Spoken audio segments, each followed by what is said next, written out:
E aí, pessoal, beleza? Tudo bom, pessoal? Tudo bom, galerinha? Show! Estamos aqui, na verdade, com agora a nossa terceira aula, falando sobre a origem da vida, ok? Então vamos em frente, não vamos perder tempo, porque aí vamos intensificar nosso discurso. Então vamos lá. Pessoal, vocês lembram que na aula 1 nós conversamos aí sobre os defensores da biogênese, na geração espontânea, e da chamada biogênese, abiogênese e biogênese, ok? Falamos do Francesco Redi, falamos do Lázaro Spallanzani, do Needham, de Louis Pasteur. Ok. Muito bem, isso aí fechando aí o grupo das duas primeiras aulas sobre a origem da vida. Hoje nós vamos finalizar esse módulo Origem da Vida, exatamente conversando sobre as teorias sobre o surgimento do primeiro ser vivo. E nós deixamos aí essa indagação no vídeo que falava sobre o experimento de Pasteur. Então, muito bem, vamos lá. Você vai prestar atenção aqui, nós temos aqui uma das teorias defendidas aí, a chamada panspermia. Então você chega assim e diz, rapaz, Evandro, o que é panspermia, tá certo? Ou a cosmovida, a gente tem aqui a teoria da cosmovida. A panspermia, ela defende exatamente o seguinte, pessoal. Quando nós falamos da panspermia, nós falamos de um processo de formação de um ser vivo a partir de uma condição extraterrestre. Então, você vai ver aí a teoria, ela defende exatamente isso. Mas entendam, a origem extraterrestre não significa dizer que vieram OVNIs, discos voadores, chegaram aqui e criaram seres vivos, não. Não, na verdade, seriam substâncias que na época que a panspermia ela foi, vamos dizer assim, ganhou vida na comunidade científica, ela foi imediatamente desacreditada, porque seria quase que impossível uma condição a priori, da forma que foi defendida, organismos que chegam de repente ao planeta Terra, através de meteoros, meteoritos, um impacto tão grande, onde nenhum ser vivo seria capaz de, obviamente, sustentar, resistir ao impacto tremendo em relação a esse impacto do meteoro à superfície terrestre. Então, realmente fica complicado. Peço até desculpa, galera, que eu estou com uma voz um pouco rouca, mas vamos em frente, ok? Então, muito bem. Essa teoria ela ganha força nos últimos anos. Na década de 80, na Antártica, foi encontrado, na verdade, um fóssil de uma bactéria em um meteorito. Isso, na verdade, fortaleceu muito a teoria da panspermia. Um dos grandes defensores dessa teoria, obviamente, nós temos aí como uma indagação interessante o Carl Sagan, que aí já foi, mas o Carl Sagan defende exatamente, não que a panspermia, mas que existem partículas, obviamente, encontradas fora do planeta Terra, substâncias que ainda estão para vir, tanto que o Carl Sagan fala que nós nada mais somos do que poeira cósmica. Interessantíssimo, indico para vocês, tá certo? Que vocês dêem uma olhadinha lá na série Cosmos, muito boa, fala bem sobre essa questão. Então a panspermia defende exatamente isso. O surgimento de substâncias encontradas aí, como o formaldeído, o álcool etílico, alguns aminoácidos, isso dá uma reforçada. Porém, essa teoria ainda não é a teoria mais aceita, apesar de ter ganho força. Uma outra teoria importante, tá certo? Essa teoria é chamada de criacionismo. Veja bem, nós temos o criacionismo clássico, falando de uma entidade divina, com uma condição, na verdade, sobrenatural, espiritual, de formação de vida a partir da entidade divina, que são Deus, tá? Quando nós falamos em criacionismo científico, nós falamos de uma coisa um pouco mais, vamos dizer assim, racional. É importante deixar bem claro que não se leve em consideração a discussão religião, pessoal. Nós estamos discutindo ciência. Importante que isso fique bem claro. O elaborador da prova que está lá, ele não vai querer saber sua crença. Ele quer saber se você tem conhecimento sobre as teorias evolucionistas e sobre as teorias relacionadas ao primeiro ser vivo. Então, o criacionismo científico defende a mutabilidade. Como é, Evandro? Ele defende a mutabilidade. Não a questão de uma entidade divina especificamente, apenas isso, mas a condição da criação de um indivíduo e a partir desse indivíduo gerando seres vivos, mas que eles são mutáveis, combatendo diretamente o que nós chamamos de fixismo, que era uma corrente defendida exatamente pelo criacionismo tradicional, pelo criacionismo clássico ou bíblico, tá?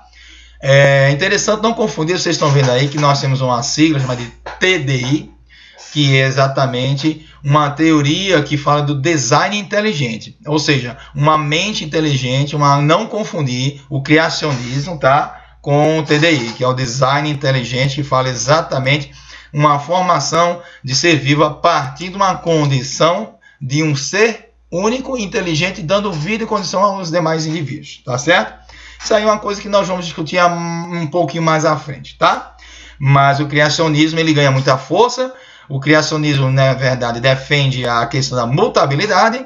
Então, é uma teoria, na verdade, a gente pode dizer assim, que tem uma condição até um pouco mais aceita. Entretanto, não é a teoria mais aceita pela ciência. Pois bem, o que nós vamos ver agora, exatamente a teoria mais aceita é a chamada evolução química. Evandro, o que é evolução química? Nós temos dois pesquisadores, vocês estão vendo aí, tá certo, na tela. Nós temos o Ivanovich Oparin e o John Haldane. O Oparin, trabalhando na Rússia, né, o Haldane trabalhando na Inglaterra, eles defendiam o seguinte, uma coisa é um fato para os dois. O planeta Terra, a sua atmosfera primitiva, era uma condição ambiental anaeróbia, ou seja, não existia oxigênio em hipótese alguma, então não tinha oxigênio. O oxigênio que surgiu posteriormente foi veneno para aqueles organismos que eram anaeróbios, mas isso é uma discussão que daqui a pouco a gente fala. Então, muito bem, tanto o Oparin quanto o Haldane, eles defendiam o seguinte, que na superfície, na condição da atmosfera terrestre, nós tínhamos vapor d'água, tá? Esse é um ponto comum nos dois. Tínhamos também, além do vapor d'água, como fonte de nitrogênio, a priori, a amônia, um composto inorgânico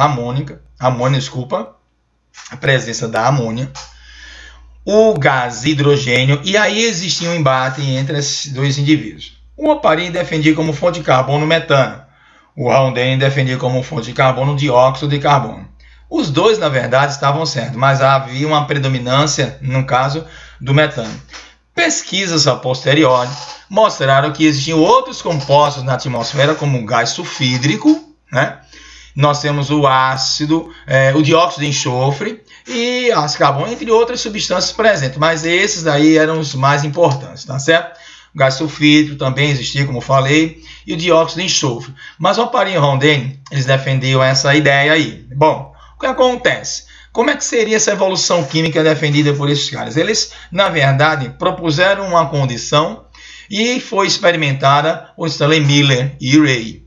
Tá? Eles, na verdade, propuseram aí um experimento, nós temos aí o Miller, e nesse experimento eles tentavam retratar exatamente como seria a atmosfera e o surgimento da vida na Terra a partir daquela condição. Gente, não quer dizer se você fizer experimento, você vai criar um ser vivo. Você não é o Dr. Frankenstein, não é verdade? Entretanto, você vai verificar que existe uma experimentação. Isso aqui é uma hipótese. Esse experimento aí, ele já houve, na verdade, nós tivemos um rebate em cima dele, mas ele serve para que possamos vir a ter noção. As questões de concursos já cobraram várias vezes esse experimento. O que é que ele quer retratar, na verdade, Evandro? Então, veja bem, vocês estão vendo o vapor d'água, o aquecimento do oceano, né, liberando esse vapor, os compostos inorgânicos que estão ali. Esses compostos inorgânicos, através de descargas elétricas, porque a atmosfera, segundo a hipótese, estaria repleta de descargas elétricas, tempestades com descargas elétricas, levaria a uma condição metabólica, no caso aqui, química, né? Quebrando essas partículas ali, formando compostos, elementos iriam entrar em condensação, iriam formar os compostos, no caso, orgânicos simples, como aminoácidos, e a posteriori, compostos orgânicos complexos, no caso aí, proteínas, tá? Eu estou citando aminoácidos e proteínas para você entender o que seriam compostos orgânicos simples, né, os aminoácidos, e o que seriam os compostos orgânicos complexos, formados a partir dos aminoácidos, no caso, as proteínas. Nesse próximo slide, nós temos exatamente a base que eles pensavam, então, na atmosfera terrestre. Vocês vão perceber que nós temos aqui os compostos inorgânicos, né? Metano, amônia, gás de hidrogênio, vapor d'água. A questão da radiação, o processo, evidentemente, falando aqui no aquecimento, favorecendo, então, a formação nos oceanos compostos, no caso, inorgânicos, a priori, os inorgânicos, depois os orgânicos simples. Após o processo aqui de condensação, o calor promoveria a formação dos compostos orgânicos complexos. Haveria um resfriamento, obviamente, o calor, e depois um processo de resfriamento, formando os organismos, na verdade, os compostos orgânicos complexos, como dito anteriormente. Bom, a partir deste ponto, nós vamos ter o que? Formando aqui partículas orgânicas isoladas, que foram chamadas de coacervados. Pessoal, presta bem atenção. Os coacervados não foram os primeiros seres vivos. Mas agora eu estava estudando Wikipédia.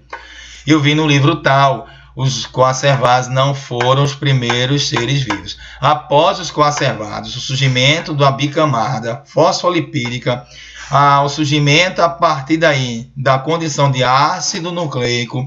Alguns defendem também a história do mundo do RNA, rebatida essa teoria, né? O mundo do RNA. E nós tivemos aqui as partículas autoduplicáveis, que no caso seriam as microesferas, caracterizando as primeiras estruturas autoduplicáveis e caracterizando, em si, os seres vivos. E a partir daqui, formando os primeiros procariotos, tá? Então, na verdade, a evolução química é exatamente a teoria mais aceita que hoje nós temos na ciência. É a chamada evolução química, ok? Então, nós temos panspermia, que são as mais cobradas em concurso. Nós temos criacionismo científico, cuidado com design inteligente, tá certo? Não confundir. E nós temos também aqui essa questão que fala sobre a principal evolução química. Bom, nós vamos ter aqui à frente uma outra situação, que é a chamada de evolução metabólica. Evandro, o que é a evolução metabólica? Surgir o primeiro ser vivo, a partir de toda uma condição orgânica, de todo um arranjo, né, que nós temos bioquímico de compostos orgânicos. Tudo bem, que não foram os coacervados. Como seria, então, metabolicamente, como teria a condição metabólica dos primeiros seres vivos? Então, é o seguinte, pessoal. Duas teorias. Nós temos a teoria heterotrófica e existe a teoria autotrófica. Presta bem atenção. Hoje em dia, nenhum concurso, antigamente até fazia isso, mas não é de praxis ele chegar para você e cobrar de você qual é a teoria mais aceita. Não, o que você tem que analisar é o que diz cada teoria. Então, uma coisa é certa, tanto na teoria autotrófica quanto na teoria heterotrófica, nós temos um ambiente anaeróbico, ou seja, sem oxigênio. Então, vamos lá. Na teoria heterotrófica, o que acontece? Os primeiros seres vivos, obviamente, eles seriam heterótrofos. Mas, assim, são heterótrofos anaeróbios. Mas, Evandro, por quê? Primeiro, heterótrofos porque existia matéria orgânica. Então, vou falar aqui como defensor da teoria heterotrófica. Então, eles são heterótrofos porque eu tinha matéria orgânica que daria um suporte nutricional para esses organismos. Beleza. Por que não poderiam ser aeróbios? Não existia oxigênio. Que processo seria esse, Evandro? Nós temos um processo de fermentação alcoólica, tá?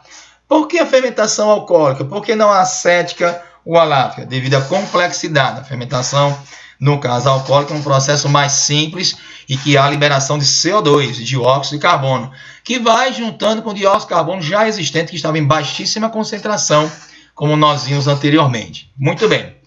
Com a condição de dióxido de carbono, nós vamos ter o seguinte, a camada de gases começa a ter uma diminuição e nós vamos ter uma entrada maior da radiação solar.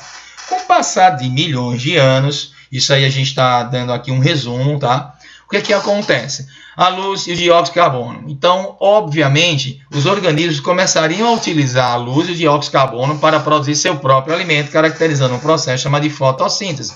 Então, surge aí os organismos autótrofos aeróbios, que utilizariam o dióxido de carbono para produzir sua matéria orgânica e a luz do sol para realizar um processo de fotose, quebrando a água, e com a quebra da água nós teríamos o que? A liberação de oxigênio.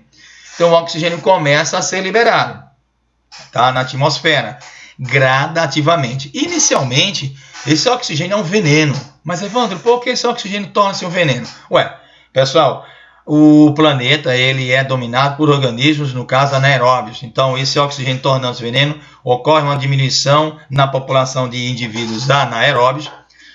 Esses organismos começam a criar uma condição adaptativa e começam a desenvolver estruturas para conseguir captar esse oxigênio. E vem aí uma condição de teoria endossimbiótica, que a gente discute em outro videozinho, tá certo? O que é essa teoria endossimbiótica, como é que é o surgimento da mitocôndria e a questão dos cloroplastos, ok?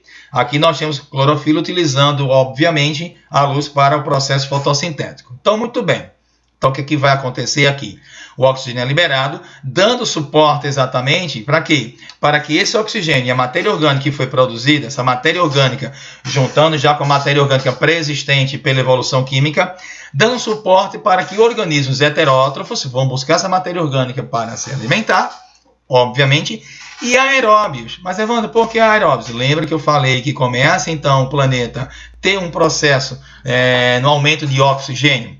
Aí você diz, mas não era veneno? Eliminando, sim, os anaeróbios, com o passar de milhões de anos, dando um pré-requisito adaptativo para que comecem a surgir os primeiros organismos aeróbios. E aí tiveram na condição de povoamento, né? A população começa a aumentar, e aí nós temos o que falamos hoje, exatamente o que? Dos processos que decorreram de acordo com a teoria heterotrófica. Então, quais são?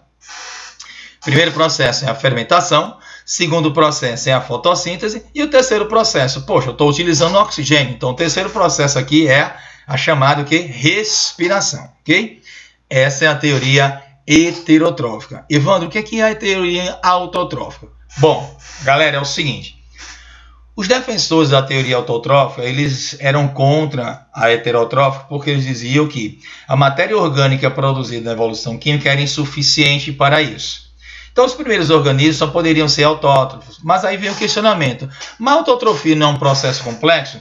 Por isso que eles alegavam, os defensores da autotrofia, que os primeiros indivíduos eles não eram organismos, no caso, autótrofos, que tinham uma complexidade. Por isso eles realizavam a quimiossíntese. Vocês vão ver aí, estão vendo aí na tela, que nós temos quimioliossíntese, tá? São os organismos quimio-lionsintetizantes. O que significa isto, Evandro? Os organismos, essa palavrinha lio significa rocha, vem de lio, de litosfera. Então, seriam organismos que estariam exatamente aonde? Nas rochas vulcânicas, utilizariam o que? A matéria presente nas rochas vulcânicas, principalmente enxofre, e a partir daí iriam produzir seu alimento e, consequentemente, a matéria orgânica. Após a formação da matéria orgânica por esses organismos quimiosintetizantes simples, né?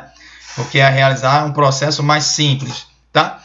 Produzindo sua matéria orgânica e ao juntar-se com a matéria orgânica pré-existente pela evolução química, aí sim daria suporte para todo o processo que nós vimos ao lado. Ou seja, a diferença que nós temos aqui entre a teoria autotrófica e a teoria heterotrófica é exatamente esse evento quimiossíntese, né? Quimioliossíntese. Por que lio? Porque vem de organismos que estavam presentes nas rochas vulcânicas. Iriam realizar o processo de autotrofia, produzir matéria orgânica e dando suporte. Ou seja, a partir desse ponto aqui heterotrófico, tá? Anaeróbicos, esses organismos aqui, esses heterótrofos anaeróbios, eles teriam o mesmo processo daqui, mas antes eu teria que ter suporte. Ok, galera? Então, pessoal, nós estamos aqui encerrando o nosso terceiro vídeo, né? Aquele videozinho show, nós estamos aí fechando o módulo de origem da vida. Eu espero que vocês tenham gostado desse módulo, foram 3 videozinhos aí, um resumo que nós fizemos aí para tentar ajudá-los na compreensão deste tópico, tá? Se você gostou, tá certo, do vídeo, dá aquela curtida aí legal, tá certo, no vídeo. Se você tem alguma sugestão, dê sua sugestão. Se tiver alguma pergunta, faça sua pergunta. Nós estamos respondendo todas as perguntas, ok? E, obviamente, você compartilha aí, galera, tá certo? E curte aí, se inscreve no nosso canal, que nós vamos aí sábado já produzir, então, são os exercícios. Nós vamos trabalhar os exercícios e os mapas, no caso, o mapa mental, em relação à partezinha voltada à origem da vida, ok?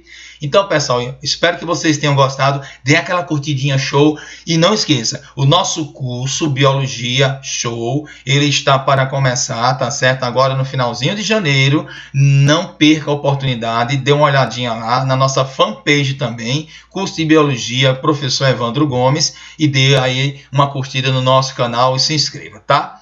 Então, até o próximo vídeo, pessoal. Um beijão e vá com Deus. Fique com Ele, que Ele está conosco e você vai passar em 2017. Beijão, galera. Tchau, tchau.